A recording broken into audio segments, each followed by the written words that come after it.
Remember those good old days when you used to hear stories from your grandparents about their childhood?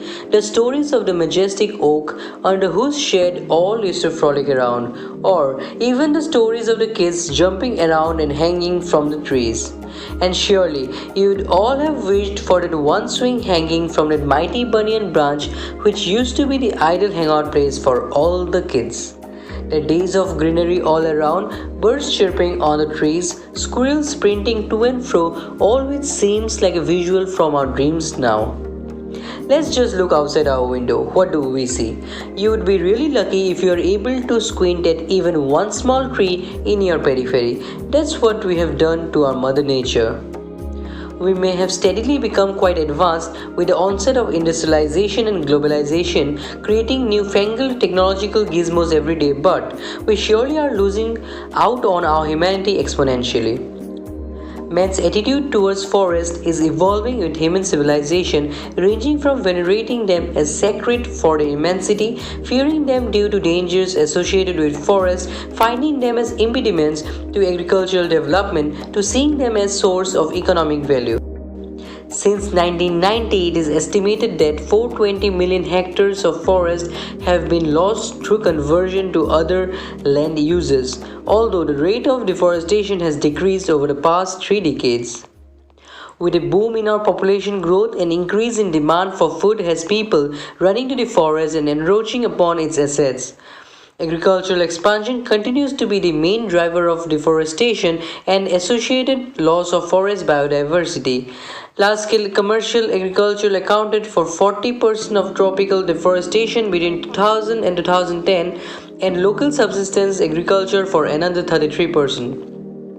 So, in a bid to look at the deep impact of our actions, we studied the statistics of the dwindling forest cover over the years from 1990 to the most recent times for different countries across the globe, and the figures pose a very scary situation.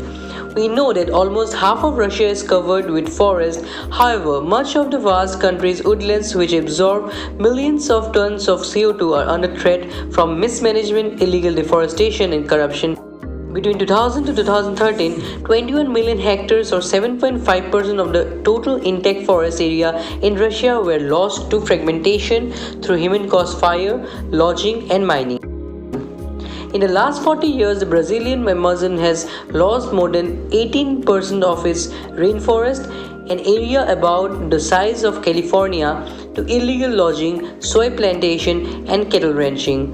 Despite the creation of protected areas in recent decades, most of the remaining forest is under threat, and with it, the plants, animals, and people who depend on the forest to survive. In Nigeria, 81% of its original forest cover is now permanently lost, while the tropical rainforests of Brazil are less by 90 to 95%. The forests of Central America are down by two-thirds lowlands since 1950. Countries like India, Mexico, Philippines, Thailand, Indonesia, Bangladesh, Myanmar, China, Sri Lanka, the Congo, and Ghana have lost much more than 50% of their rainforest cover, and harvesting of forest cover has left Afghanistan with a little over 25% forest throughout the country. In India, in last 29 years, we lost about 23,700 hectares to rapid industrialization. Though the government figures points to a whole different scenario, India's forests now cover 701,673 square kilometer or 21.34% of the country compared to 640,819 square kilometer 29 years ago. According to India's State of Forest Report 2015, the latest available. The rise is explained by planted trees, particularly as monocultures which do not replace the diverse natural forests that are permanently lost. The total forest area in 2005 was just under 4 billion hectares, corresponding to an average of 0.62 hectare per capita. The area of primary forest worldwide has decreased by over 80 million hectares since 1990.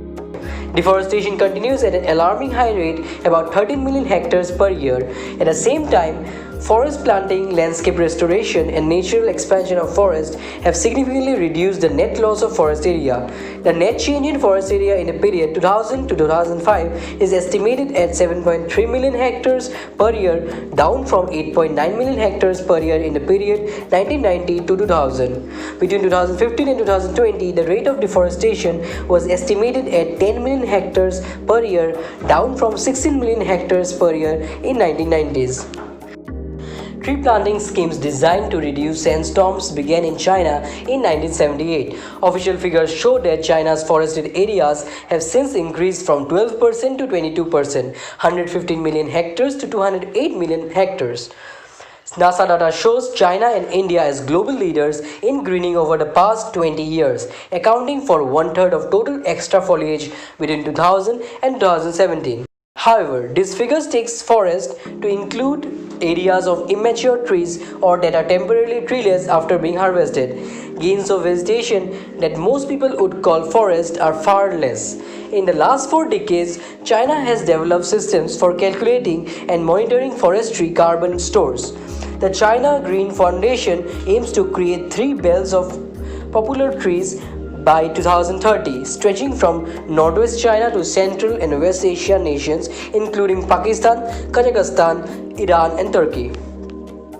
Despite through all these efforts, we are still losing huge swaths of land every year. Forests still cover about 30% of the world's land area, but areas the size of Panama are lost each year. Soil erosion, landslides, forest fires, increase in carbon dioxide levels in the atmosphere and ultimately global warming are all the consequences of our heinous crimes. It will continue till we continue to take the forest to be for granted. Can industrialization or advancement take place only at the cost of our mother nature? Is it really worth it in the long run? We need to ask ourselves these big questions, and we do need to wake up fast before it's too late.